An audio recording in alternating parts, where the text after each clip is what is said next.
আজ ঘুম থেকে উঠতে ভীষণ লেট হয়ে গেছে, তাই চটপট করে বানিয়ে নিলাম 3টে রুটি আর হচ্ছে সবজির তরকারি।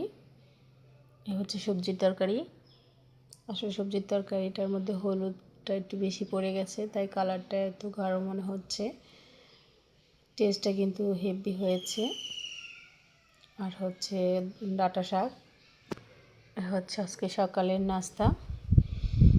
আমার বাচ্চাটার শরীরটা তেমন ভালো নেই, তাই ওকে নিয়ে উঠতে দেরি হয়ে গেছে, রাত্রে ঘুমায় নাই ও। এখন হচ্ছে আমি খাবারটা খেয়ে নেব। হচ্ছে শাক, অফুরন্ত ভালো লাগছে, তরকারিটা ভীষণ মজা হয়েছে।